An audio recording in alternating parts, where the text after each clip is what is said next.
7 millimetre পিস্তল ও 3 round কার্তুজ সহ মুজিবুর রহমান নামে এক ব্যক্তিকে গ্রেপ্তার করল জামালপুর থানার পুলিশ। জামালপুরে রবিবার রাতে গোপন সূত্রে খবর পাওয়ার ভিত্তিতে জামালপুর থানার পুলিশ অভিযান চালিয়ে অবুঝাটি 2 নম্বর গ্রাম পঞ্চায়েতের অন্তর্গত চক আজাপুর গ্রামের শেখ মুজিবুর রহমানের বাড়ি থেকে একটি বেআইনি 7 মিলিমিটার দেশীয় আগ্নেয়াস্ত্র এবং 3 রাউন্ড কার্তুজ উদ্ধার করে। অভিযুক্ত শেখ মুজিবুর রহমানকে ঘটনাস্থল থেকে গ্রেপ্তার করা হয়। জামালপুর থানায় তার বিরুদ্ধে আর্মস অ্যাক্টের অধীনে একটি মামলা রুজু করা হয়েছে। মুজিবুর রহমান কী কারণে এভাবে বাড়িতে আগ্নেয়াস্ত্র রেখেছিল তা তদন্ত শুরু করেছে জামালপুর থানার পুলিশ। ধৃত ব্যক্তিকে আজ বর্ধমান আদালতে পেশ করা হবে এবং ওই ব্যক্তিকে পুলিশি হেফাজতে নেওয়ার জন্য আবেদন করা হবে। জামালপুর থেকে আশিস কুমার ঘোষের রিপোর্ট, রূপসী বাংলা মিডিয়া।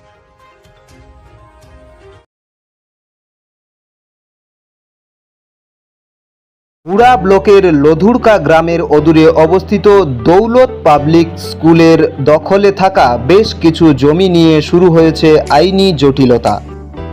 1197 দাগের যে বেলাবহল মৌজা এবং 2239 দাগের যে লধুরকা মৌজা, এই দুটো জমি আপনারা প্লিজ কেউ কিনবেন না, কারণ আপনারা বিপদে পড়তে পারেন, আইনি একটা লড়াইতে পড়ে যেতে পারেন।